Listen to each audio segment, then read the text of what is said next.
Hello friends, कैसे हैं आप सब। ओम गणेशाय नमः। दोस्तों, जैसा कि आप जानते हैं, गणेश चतुर्थी का पर्व बड़ी धूमधाम से पूरे देश में मनाया जा रहा है। लोग अपने घरों में गणपति जी को ले आए हैं और स्थापित कर दिया है। ये गणेश चतुर्थी का पर्व गणेश जी को अपने घर में स्थापना करने के लिए लाया जाता है और ये 10 दिनों तक चलता है। लेकिन भक्तों की श्रद्धा के अनुसार कोई इन्हें अपने घर में 2 दिन रखता है, कोई 4 दिन रखता है, कोई 7 दिन रखता है और कोई 10 दिन अपने घर में रखता है और सुबह और शाम उनकी पूजा की जाती है। भगवान गणेश की पूजा में दूर्वा या दूब एक विशेष प्रकार की घास चढ़ाई जाती है। इसके बिना गणेश जी की पूजा संपन्न मानी ही नहीं जाती और अधूरी मानी जाती है। इसका पूजा में विशेष महत्व है। विघ्नकर्ता श्री गणेश जी की विधि पूर्वक पूजा अर्चना करने का विधान है।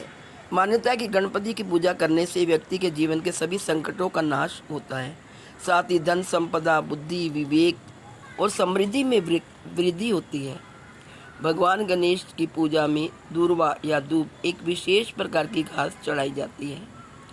इसके बिना गणेश जी की पूजा संपन्न ही नहीं मानी जाती, अधूरी मानी जाती है। लेकिन दोस्तों, क्या आप जानते हैं, गणेश जी ही एक ऐसे देवता हैं जिन्हें पूजा में दूर्वा चढ़ाई जाती है।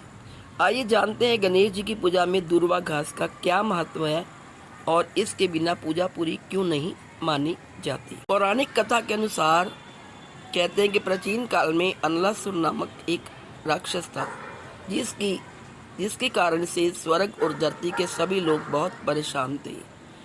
वह इतना ज़्यादा खतरनाक था कि ऋषि मुनियों सहित आम लोगों को भी जिंदा ही निगल जाता था। इस असुर से तंग आकर देवराज इंद्र सहित सभी देवी देवता और ऋषि मुनि महादेव से प्रार्थना करने पहुंचे। सभी ने भगवान शिव से प्रार्थना की कि वे इस असुर का वध कर दें।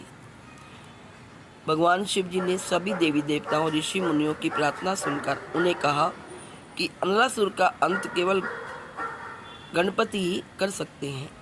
कथा के अनुसार जब गणेश ने अनलासुर को निगला तो उसके पेट में जलन होने लगी।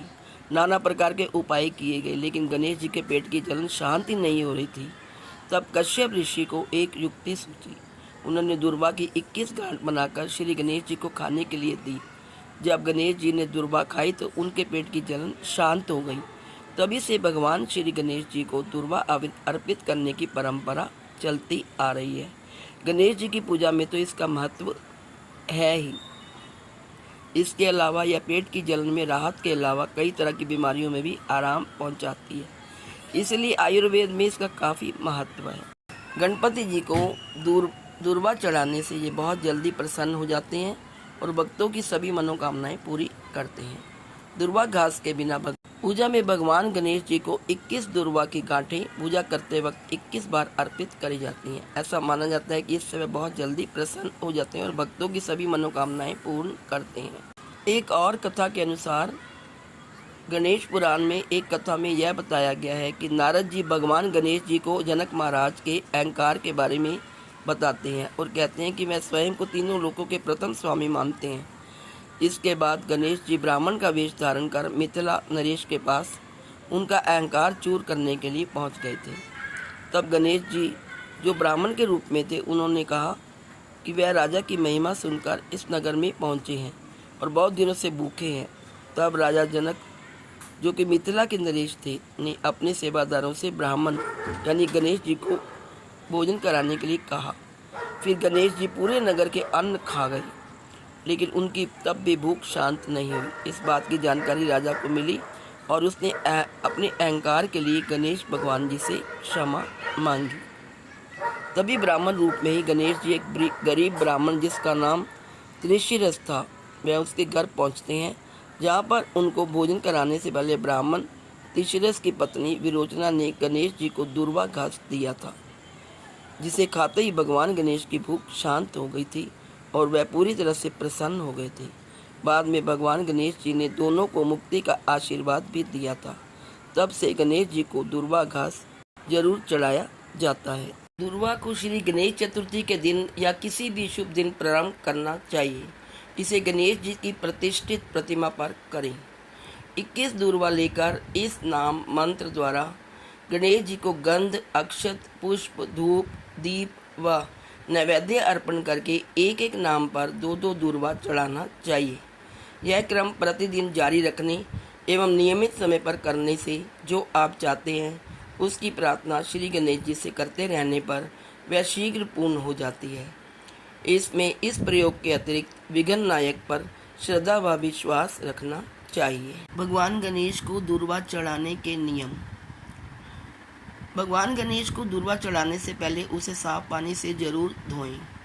इस बात का ध्यान रखें कि दुर्वा किसी मंदिर, बगीचे या साफ स्थान पर उगी हुई होनी चाहिए। उस स्थान को दुर्वा भगवान गणेश को नहीं चढ़ाएं जहाँ गंदा पानी आता हो। पूजा में हमेशा दुर्वा का जोड़ा बनाकर भगवान को चढ़ाएं। भगवान गणेश को दुर्वा घास के 11 जोड़ों को चढ़ाना चाहिए। दुर्वा चढ़ाते समय गणेश जी के मंत्रों का जाप अवश्य करें।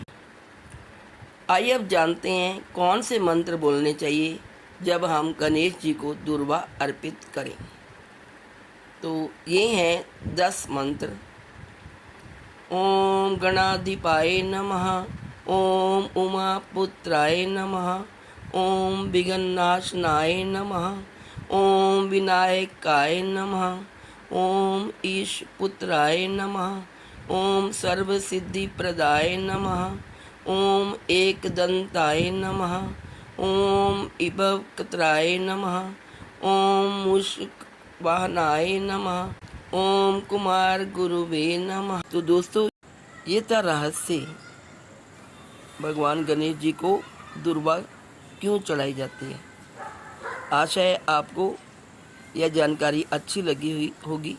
यदि अच्छी लगे तो प्लीज़ इसे लाइक करिए और शेयर करिए, और चैनल में अगर नए हैं तो चैनल को सब्सक्राइब करना ना भूलें, और साथ ही बेल का आइकन भी प्रेस कर दें ताकि ऐसी ही महत्वपूर्ण जानकारी मैं नेक्स्ट वीडियोस में आपको देती रहूं। Please like, share and subscribe. Thank you.